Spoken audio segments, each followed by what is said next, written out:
evening, everybody, and welcome to our second annual Skinner Middle School Debate Competition. My name is Nate Braidman. I will be your Master of Ceremonies.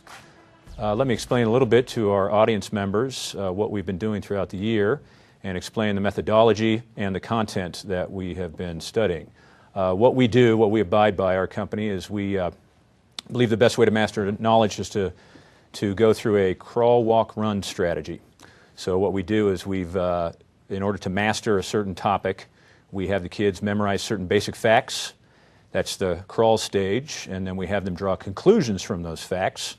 That is the walk stage, and then we have them develop a persuasive argument and debate and counterpoints, and that is the run stage. And now we will turn most importantly to who. So let me introduce our teams. On my left, immediate left, is Miss Annalisa Montoya, and she's the subject matter expert for appeasement. Next, Miss Aspen Coates, and she is going to be covering the Korean War. Next is Alan Cisneros, and he is the expert on the Cuban Missile Crisis, followed by Daniel Brown. He'll be covering the end of the Cold War, and our cleanup hitter is Mr. Owen Smith, who will be talking all things Iraq. Their competition. On my right, we begin with Mr. Calder McCarthy. He will be debating the appeasement section. Next, Miss Marissa Lucero will be covering the Korean War, followed by Miss Alondra Gil Gonzalez, and she will be taking the Cuban Missile Crisis.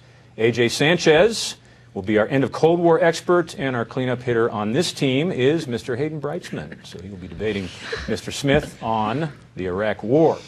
So let's begin with our lightning round drill. What I do is I will ask them questions, and they will have to answer as many as they can correctly in 1 minute for 1 point each. Alan, we'll start with...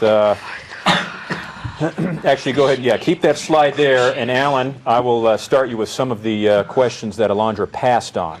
Okay, so are you ready for your 1 minute drill? We will start with define predicament. Difficult situation. Define unprecedented. Never seen before. JFK referred to the name of blockade as this. Quarantine. At the height of the crisis, the Russians shot down this American plane. U-2. The moral of the Cuban Missile Crisis. Cooler heads prevail. Define corrupt. Dishonest. Define reluctant. Hesitant. Define reconnaissance. Information gathering. 12. 12 it is. Year Castro came to power. 1959. He came up with the ultimate Robert solution. Kennedy. Part of the agreement, U.S. pledge removement. Smith. Turkey. Okay, now we have our bonus questions. Define internationalist. Person that's involved all around the world. Capital of Mexico. The DF. Define, correct, define acquaintance. Someone who knows, someone whom you know. Define irate. Annoyed. Okay, very good. All right. I had to throw those bonus questions in for each side, as you saw, because you guys ran through those so fast today when we were practicing. Oh, I said it in Spanish. I know. But that's correct. And it did. Okay, very good. I tell you what. It was right, but it's What's that? You said it in Spanish. Yeah, I said it in Spanish. DF, right? Yeah. Federal District. Yes. Good.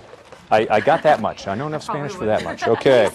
Now, it's about as hot as Mexico City in the studio, too, isn't it? Boy, I tell you what. Yeah, good thing I wore a wool suit. Here's your what-if question, Alan. What if President Kennedy had taken the Joint Chiefs' advice to invade Cuba? First of all, how would this attack have been launched? What plan did the Joint Chiefs have? Full-on invasion. The Marines would have been launched onto the island, and they would have invaded.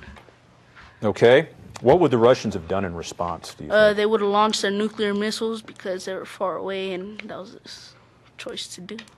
What would we have done in response to that? We would have launched our nuclear missiles, and it would be World War III, and it would be a nuclear war. Okay. Why didn't Kennedy take his general's advice? Because he had empathy for the country, and he had the perspective of not going to war, and as the others they were military people, and they just knew war, whereas he knew diplomatic situations, and he knew everything else. What did the Joint Chiefs assure Kennedy the Russians would not do if we invaded? He assured them that they would not launch their nuclear missiles. Okay.